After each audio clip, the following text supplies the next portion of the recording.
Advisor. Di sesi yang ketiga ini secara khusus atas nama Kingdom Business Community dan Rise Podcast Team, saya ingin menyampaikan apresiasi yang setinggi-tingginya kepada pemerintah, Satgas Percepatan Penanganan COVID-19, utamanya para tenaga medis yang berada di garis depan, berada di garda terdepan untuk menangani pandemi COVID-19 ini. Dan para tenaga medis adalah yang menjadi contoh konkret bagaimana semangat kolaborasi selama masa pandemi ini telah diwujudkan hingga saat ini. Dan tentunya dengan seluruh pengorbanan Anda, bahkan sampai berkorban nyawa, ini adalah sebuah pelajaran berharga dan juga contoh teladan yang harus selalu diingat oleh bangsa ini. Baik, dan Pak Yongki dan Pak Julian, kalau menurut Pak Yongki dan Pak Julian, apa sih sebenarnya nilai-nilai yang harus dipahami dan juga bukan hanya dipahami, tetapi bahkan diaplikasikan oleh setiap masyarakat Indonesia dalam konteks kolaborasi di masa pandemi ini? Sikap mental seperti apa sih yang kita masing-masing harus miliki untuk pada akhirnya berani berkolaborasi di masa pandemi ini? Pak Yongki terlebih dahulu, silahkan Pak.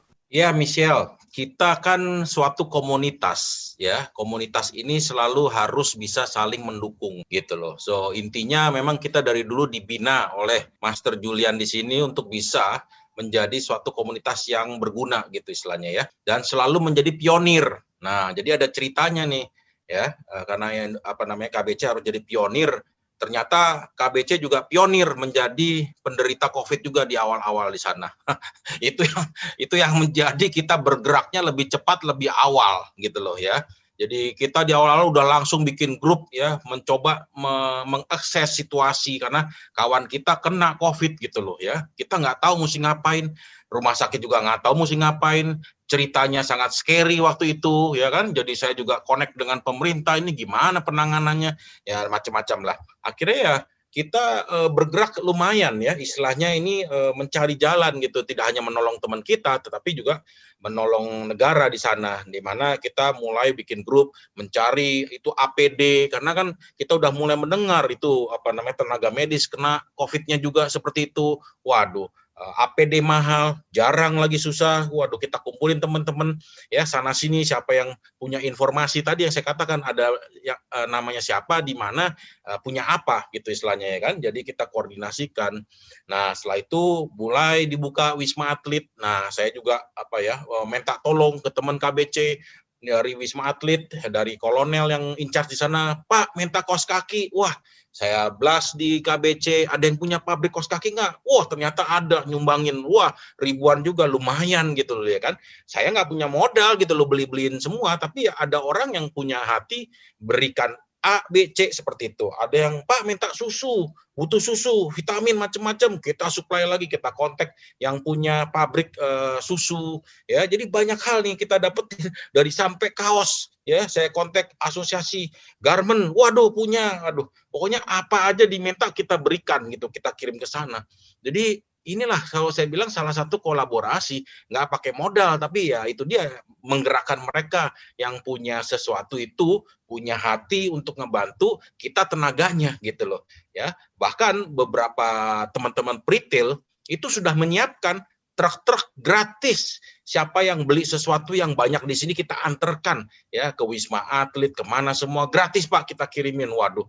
Jadi semuanya semangatnya ada gitu istilahnya ya. Jadi mudah-mudahan gitu loh. Ke depan juga kita ingin tidak hanya COVID ini, tapi mudah-mudahan kita bisa gandengan tangan ke depan ya kan, bangun negara di sini ya, bangun manusianya juga, capability-nya ditingkatkan gitu istilahnya.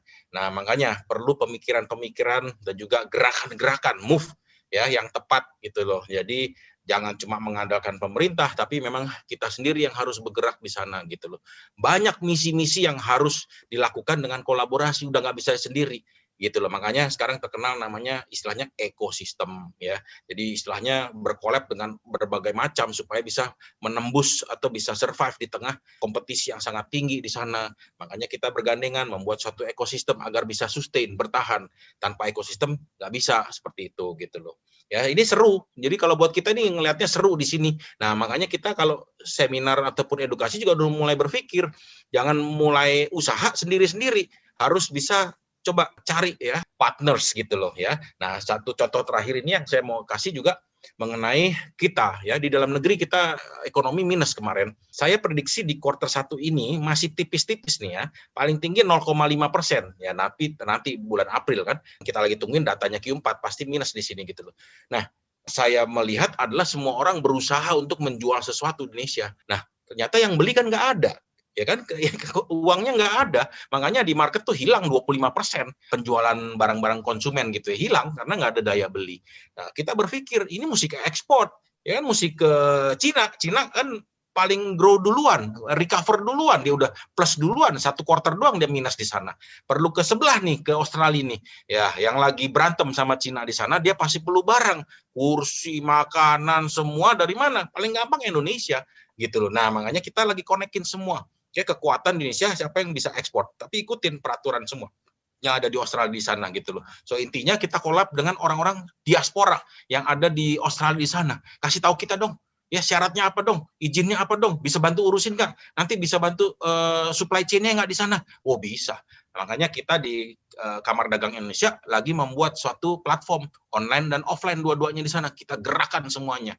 Kalau ini pilot di Australia sukses, kita akan ke negara bagian lainnya semua di sana gitu. Nah, ini semangat kolaborasi lagi ya, nasional gitu loh. Tidak hanya orang dalam negeri, tapi kita kolab sama itu orang-orang Indonesia yang sudah jadi warga negara asing di sana gitu loh. Ya, yang punya pengertian, punya power, punya network di luar negeri gitu loh istilahnya. Nah, seru deh pokoknya ke depan gitu loh ya. Luar biasa, saya merinding dengarnya Pak Yongki, ternyata pergerakannya begitu luar biasa dan memang itulah asiknya komunitas ya Pak. Jadi kita yang punya hati untuk membantu negara ini, kita nggak cuma bekerja sendiri, tapi kita mengumpulkan orang-orang yang punya hati untuk bergerak bersama. Begitu ya Pak Yongki ya? Betul, kalau saya boleh tambahkan sedikit, memang ya janji saya kalau di Rise Podcast nih malam nggak bisa tidur, jadi saya jamin itu nanti Anda nggak bisa tidur, itu satu gitu loh ya. Kedua adalah ya intinya banyak ide akan muncul di sini gitu ya, banyak ide muncul di sini, tinggal kita coba diskusikan lagi secara offline. Oke, semakin seru pembicaraan kita hari ini. Saya akan beralih ke Pak Julian Fu. Pak Julian, sikap mental seperti apa yang harus sama-sama kita miliki untuk berkolaborasi? Silakan Pak Julian. Jawaban gampangnya punya sikap mental kayak Pak Yongki aja udah cukup kok tadi itu udah. Dari studi kasus, kesaksian cerita beliau, saya tinggal bikin 5 kesimpulan. Nomor 1, supaya Anda nggak bisa tidur, nanti jadi bisa tidur lagi. Sebelum tidur, Anda belajar tuh dari yang tadi Pak Yongki paparkan. Nomor 1, lakukan strength assessment. Understand what you can do. Pertama, waktu ada teman kita kena COVID, awal-awal kita langsung strength assessment. Komunitas kita bisa apa, punya apa. Ya, kita kumpul bikin grup kecil. Kita bisa carikan teman-teman yang punya bahan untuk informasi ke rumah sakit, lalu bergeser jadi ikut membantu perlengkapan APD buat tenaga medis. Waktu itu kalau Yongki lihat dari pertolongan kecil buat sahabat kita muncul jadi gerakan nasional kan di ekosistem kita. Dan lumayan nyumbangnya, mungkin dibanding konglomerat kita nggak seperti itu, tapi gotong royong ya tadi yang saya cerita, semua bergerak. Lakukan nomor 1 itu strength assessment dulu kalau mau kolaborasi. Kita nih bisa apa? Pak Yongki ini jagonya data dan network. Itu yang dia tawarkan kepada orang-orang yang berhubungan dengan beliau. Jadi yang setelah kita tahu kekuatan kita apa, strength assessment kita pahami, komunitas kita apa. Yang kedua, temukan cara sederhana. Saya tekankan ya, jangan cara ribet, jangan terlalu idealistik, be realistik. Apalagi pandemi ini bisa, makanya di ulang tahun KBC yang tahun 2021 ini salah satu program kita See One Help One. Ya, lihat satu orang bantu satu orang, nggak usah jauh-jauh dah pokoknya. Ya. Makanya temukan cara sederhana untuk kontribusi. Bisanya saya apa? Ngangkat telepon, kasih tahu ada pabrik kaos kaki, lapor ke Pak Yongki, dikontak, diketemuin dengan buyer yang mau sumbang, selesai. Itu satu langkah kecil untuk kontribusi. Teman-teman lain juga banyak bergerak. Yang ketiga, harus ada, saya sebut ini perpaduan intention sama attention ya. Jadi niat hati mesti tulus, peduli perhatian juga mesti ada. Jangan ikut satu kelompok, satu grup ekosistem, lagi ada cuan nyaut semua, lagi bocuan suruh nyumbang hilang semua. Ya itu namanya nggak ada good intention, nggak ada good attention. Intention dan attention itu kan diuji waktu lagi susah bareng-bareng. Jadi kita semua bergerak. Ditanya waktu dulu kita bantu teman-teman, kita sendiri lagi berkelebihan nggak? Ya enggak lah. Banyak yang lagi berjuang, saya tahu pasti ada teman-teman yang minus, bahkan bisnisnya morat-marit kok. Tapi intention dan attentionnya tuh ada. Jadi kolaborasi spiritnya nggak hilang. Lalu yang saya senang tadi yang Pak Yongki bilang contoh Australia itu yang nomor 4 sekarang, harus balancing between formal and informal process. Kapan kita bisa bilang seadanya jalan dulu, kapan kita bisa bilang ada standar, ada tanda tangan. Jadi teman-teman yang berkolaborasi saya titip pesen nih, walaupun kita spiritnya berkolaborasi, jangan partneran bisnis sama orang tanpa formal yang jelas, tanpa aturan main yang jelas, nanti ribut ya. Jadi balancing antara formal dan informal penting. Saya tanya Pak Yongki, bro, di kita sih KBC banyak yang punya produk, tapi dia bilang kalau mau masuk pasar Australia, standarnya harus jelas, packaging harus jelas, pengujian harus jelas. Kalau itu perlu yang namanya DevCase sertifikasi harus ada, ikutin semua. Jadi balancing between formal and informal process. Lalu yang terakhir jangan lupa apapun hasilnya harus ikhlas. Terakhir sebelum Rise Podcast ini saya tanya Bro Yongki, kan aku kalau nanya dia suka yang sensi-sensi ya, bro, lu dibayar nggak sih bantuin Kadin itu Australia Indonesia, dapat bayaran nggak sih? Saya pengen tahu, siapa tahu kalau dapat bayaran saya jadi asisten dia kan lumayan dapat bayaran juga kan. Kagak bro katanya. Ya kagak lah, itu kontribusi. Tapi ada sisi ekonomisnya nggak? Ekonominya ada dong. Kalau nanti beliau bisa pioner, bisa duluan, mungkin beliau paling sering diajak orang untuk berkolaborasi, joinan atau apapun bentuknya, masih bisa dapat dari kantong-kantong yang lain.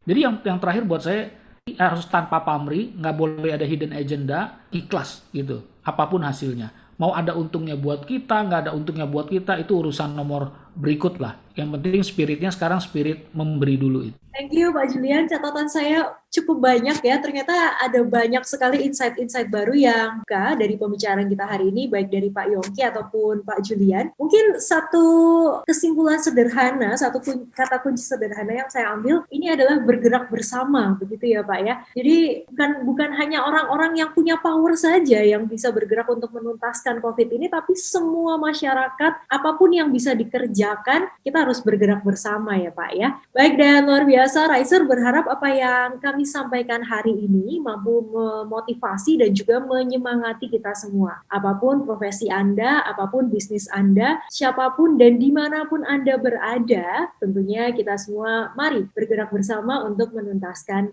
COVID-19. Baik, Rise Podcast akan segera kembali untuk Anda, dan Rise Podcast, the voice of a God Center Marketplace Community, ABC Rise for everyone.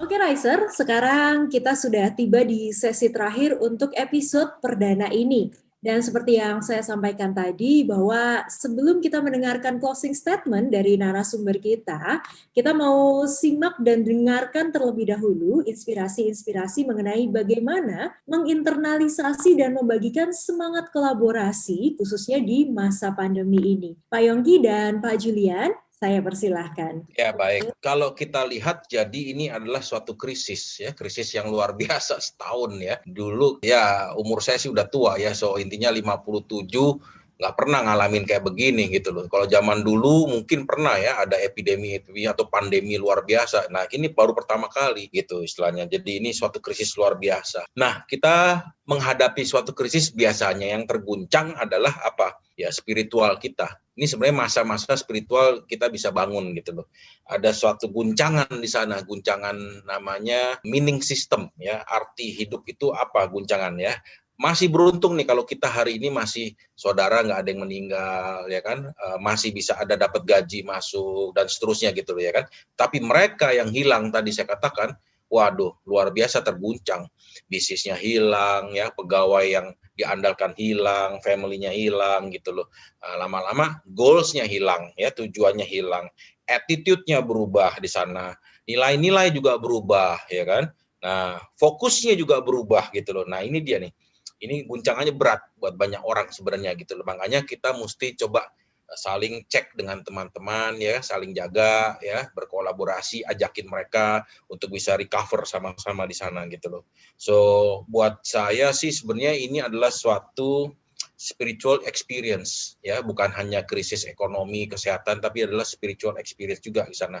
Nah, ini juga dilatih antara faith dengan spiritual. gitu loh ya. Iman tinggi ya kan, tapi jangan salah juga ya kan, ada juga nih yang kita lihat bahwa iman tinggi dengan Tuhan kita bisa kalahkan, bisa ngumpul nggak ya sama orang COVID? Nggak kena gitu istilahnya kan, iman nggak bisa Bapak Ibu, hati-hati loh ya kan, ngumpul sama orang COVID tetap aja bisa kena gitu loh dengan iman yang tinggi apapun. Jadi perlu perlu pencucian lagi di sini gitu loh, mana yang benar-benar harus dilakukan ya, imannya juga demikian. Jadi ini testing, masa-masa testing yang lumayan panjang di sini gitu loh ya, masanya panjang di sana. Jadi kekuatan kita, daya pikir kita, nah sekarang juga dites masalah kelanjutan kita ya, survival kita di sana gitu loh. So intinya ya, this is an opportunity to grow spiritually sebenarnya ya, masa seperti ini. Makanya carilah guru-guru yang banyak, belajarlah ikut Zoom, ikut meeting, gratis kok kebanyakan gitu loh. Karena kalau dijual nggak laku tuh, kita coba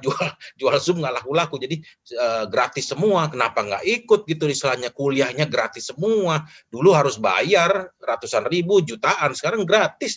Makanya ya ini suatu kesempatan, ayo, tidak hanya soal keuangan, soal fisik dan macam-macam, tapi juga spiritual juga demikian gitu loh. So jangan buang kesempatan kalau saya ya. Jadi harus berubah semuanya, mudah-mudahan kalau kita survive, kita punya suatu pintu yang baru gitu istilahnya ya.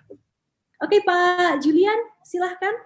Ya, dilema yang sering dialami orang ketika masa krisis atau pandemi, kadang bisa kalau kita nggak cakap menjaga diri bisa jatuh ke yang namanya self pity, mengasihani diri.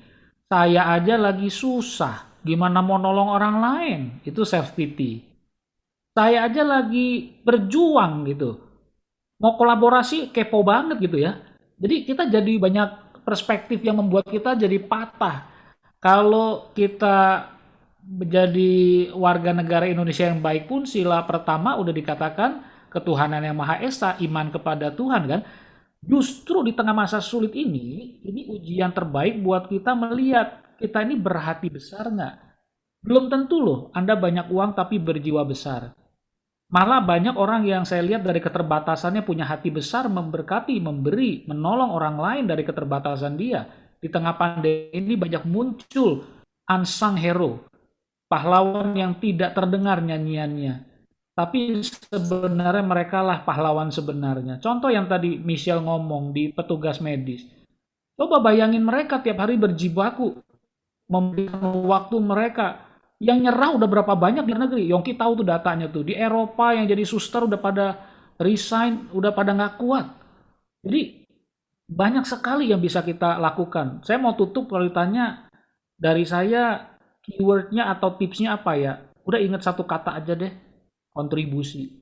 Ya, dari skala negara nasional, John F. Kennedy pernah bilang jangan tanya apa yang negara ini bisa berikan kepadamu, tapi tanyakan kepada dirimu apa yang bisa kau berikan kepada negara ini. Dalam perspektif Indonesia, kita nggak perlu harus berjuang merebut kemerdekaan dengan darah kita, tapi mengisi sekarang dengan ketaatan. Paling gampang deh, pemerintah paling khawatir orang nggak mau divaksin. Saya diminta Pak Yongki, teman-teman pasang tuh profile picture, PP diganti, saya siap divaksin. Paling tidak saya ingin membantu pesan pemerintah sampai di tempat di mana saya berada. Komunitas di mana saya berada, ya saya kontribusi. KBC Rise dengan teman-teman, Pak Yongki, Pak Oscar, Pak Yonatan, dengan tim KBC yang lain, Pak Paulus Bambang. Apa yang bisa kita berikan, kita hadirkan di tengah-tengah susahnya, repotnya, tim dari admin dari Bandung tuh Pak Riki sama Pak Heri, mereka tiap Kamis mesti mengudara waktu itu. Ya namanya kontribusi ya, semua senang-senang aja, nggak ada yang merasa rugi. Ya, kontribusi itu adalah kata kunci dari kolaborasi. Orang mau berkolaborasi harus mikir kontribusi apa kepada yang lain. Itu aja. Luar biasa.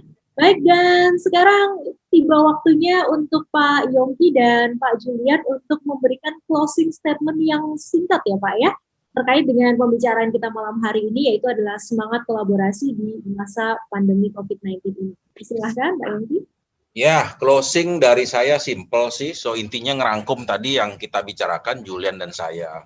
Kayak kalau saya sih dari dulu sama. So intinya untuk memulai sesuatu itu give, bukannya kita minta ya. Dalam kolaborasi juga sama. Begitu kita collab, Ya, apa yang kita bisa berikan, jangan nanyain apa yang kita bisa dapat nanti gitu loh, karena yang dapat itu nanti ada ukurannya sendiri, nggak khawatir kita gitu loh, karena kita udah ngerti ini udah lama gitu loh. So what we can give itu yang beda di sana ya. Kita kasih kerjaan gratis semua seperti itu, ada rewardnya, nggak mungkin nggak ada reward itu. Tuhan kita tuh ngerti, kita kan anaknya, dia tahu bagaimana mereward anaknya di sana gitu loh. So intinya coba kerjain the best dulu ya, kasih lihat di sana gitu loh. Kalau you nggak dapet sekarang, nanti kok dikasih. Jadi itu satu. Kedua adalah ketika diperlukan kolaborasi ya harus bisa membuka diri ya kan, expand the network gitu istilahnya ya.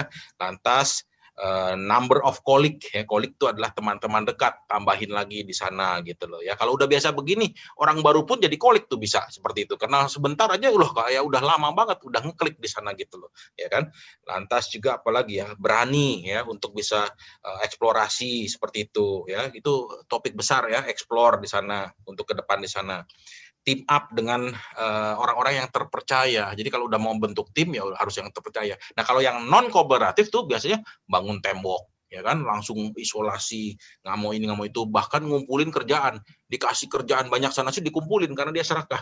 Nah kalau kita nggak bisa kolaborasi tuh bagi-bagi, bagi-bagiin gitu loh ya kan, karena kita tahu rewardnya nanti pasti ada, nggak mungkin miss lah gitu istilahnya. Nah di sanalah, so istilahnya lah hidup kita adalah give, give and take, jangan take and give gitu loh. So buat saya itu. Thank you Pak Yongki, dan langsung saya berikan kesempatan untuk Pak Julian. Silakan Pak. Saya kasih contoh kasus ya. Kan teman-teman pasti selalu ceritanya lebih banyak yang di masa pandemi ini patah, negatif, dan lain-lain. Memang kenyataan yang kita hadapi, nggak menutup mata. Tapi coba deh Google, rajin-rajin Google, apa yang lagi naik di dunia ini di tengah pandemi. Salah satu yang saya kaget di luar pemikiran saya itu e-sport, gaming sport, yang lagi menaik daun ini, anak-anak muda. Terakhir saya dengar bulan Januari mereka ngadain Mobile Legends World Competition, yang hadir tuh sampai jutaan orang yang ngeliat. Dan yang juara itu semua jago kolaborasi, karena mainnya per tim. Ya bukan pemain game ya, mungkin Michelle yang lebih tahu gamer sama Samuel nih teman-teman. Mereka yang namanya gamer e-sport itu semua tim collaboration semuanya.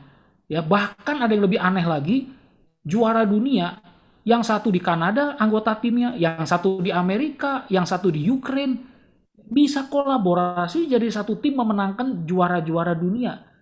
Dan bisnis e-sport itu katanya salah satu, China saya dengar mau bikin stadion 2 triliun untuk e-sport. Jadi kita lihat deh, dunia-dunia yang kita dulu nggak pernah kepikirkan dengan kolaborasi yang udah lintas agama, lintas budaya, lintas negara, bisa tuh memenangkan pertandingan. Jadi tantangan buat closingnya saya nggak mau bikin kesimpulan ya. Saya sih pengen bikin namanya tantangan penutup, bikin tantangan aja. Coba deh. Tiap minggu Anda pikir at the weekend, saya sudah kolaborasi apa dan dengan siapa minggu ini. Ya. Terus, tanya terus. Jadi mesti ada kegelisahan, susah tidur kalau minggu ini belum ada kolaborasi sesuatu. Karena era disrupsi ini, kita nggak bisa sendirian. Perlu masuk dalam ekosistem yang baru. Tadi Pak Yongki bilang, kolaborasi apa yang saya bisa berikan, yang bisa saya ikut. Jadi itu challenge saya buat Anda semua, Riser, atau teman-teman yang hadir di Rise Podcast ini, karena topiknya bicara kolaborasi ya, kadang-kadang ada orang terlalu spiritualnya, tunggu doa dulu, partneran atau kolaborasi apa, takut salah. Ya tentu ya rambu-rambu spiritual dan yang negatif jangan dilakukan, tapi hal-hal yang umum kan banyak sekali yang baik bisa dilakukan. So be proaktif lah untuk bisa berkolaborasi, dan tadi ya nikmati perjalanannya untuk bisa menikmati proses kolaborasi ini. Jangan takut hasilnya, enjoy the process aja gitu. It will pay off kata Pak Yongki tadi. Nanti ada rewardnya di bagian akhir. Thank you teman-teman semua. Oke, luar biasa.